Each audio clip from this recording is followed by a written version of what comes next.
Live Drive. Tony Livesey and Clare McDonnell. Well, before we came on air, I spoke to Dr. Martin Stern. He's a Holocaust survivor and received an MBE for his work in Holocaust education. He gave me his reaction to the figures.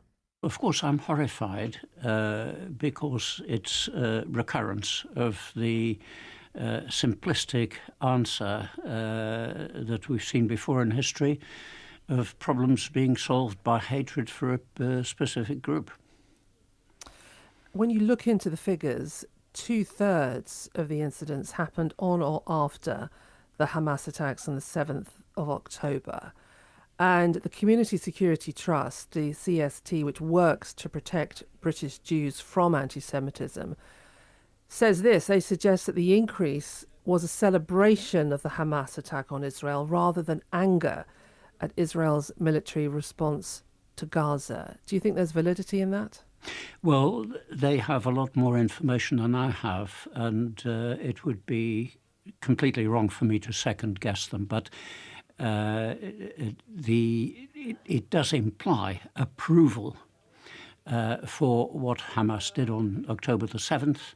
It was a major thing before Israel responded with its military response. So that wasn't the primary reason for it, and that is horrifying.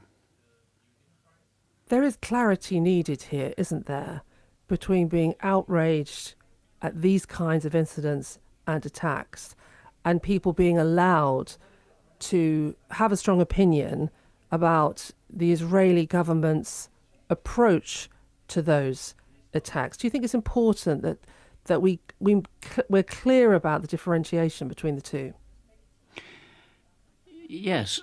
I mean, I would draw attention to the statue on top of the Old Bailey of the Roman goddess of justice with two scales with two pans to them. There are two sides to this whole issue. It's extremely complicated.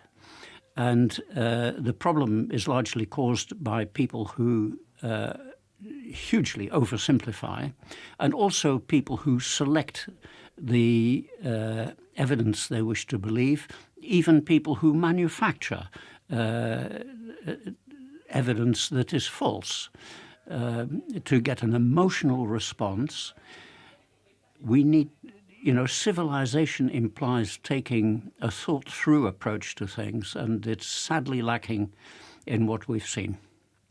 I know you've dedicated your life as a Holocaust survivor. You lost your father. Your mother died in childbirth before she would have inevitably been taken to the concentration camps. But it's your life's work to educate people and for us not to go back there. When you see the rise in this kind of attacks, does it make you feel that there needs to be a different approach, that talking about the past can get you so far, but clearly you're not convincing everybody? There are people that are quite hard to reach. You've hit the nail on the head. That's exactly what I feel about this. That we've been teaching people about the Holocaust as if that alone would solve the problem. The problem is one of the limitations of the human mind. Hatred of Jews is not the only hatred in the world. In the Middle East, we've got the persecution of Christians, we've got the attempted genocide of the Kurds, the actual carried out genocide of the Yazidis, and many other groups are persecuted in the Middle East. And countries are, if not at war, some of them certainly have been, but there's certainly the threat of horrific war. So the problem with Gaza and Israel is far from the only problem in the Middle East. I think it's very important to understand that, to see things in context. We need to teach, especially young people, to see more than one side of the question. I know as a young medical student, you spent some time studying in other cultures, and you had to see things from the other point of you. And when you're in that environment, how did that help you? How did that help you on your journey of understanding life from another perspective? Well, I think you're referring to the 3.5 months I spent enrolled as a student in the University of Peshawar in Pakistan. Yeah. And I learned a lot from that. But on the same line, I also paid a visit to Moscow when I was a student on a British Council exchange trip. And I went to Patrice Lumumba University, which was really for indoctrinating people from Africa and Asia to become communists at that time. And in each dormitory, there was a plant, a Russian student who was supposed to help convert these students from Africa and Asia to communism. And I spent an afternoon with one of these Russian young men. He was a nice young architecture student, and apart from the fact we had different beliefs, we got on famously. And he tried to convert me to become a communist. He thoroughly failed.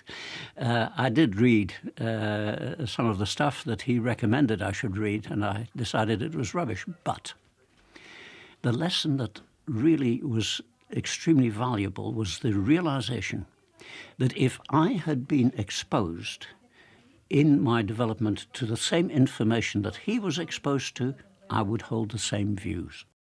So given where we are at this stage in the conflict, how do you de-escalate that hate? And how much of that responsibility is on the shoulders of the leaders on both sides of this conflict?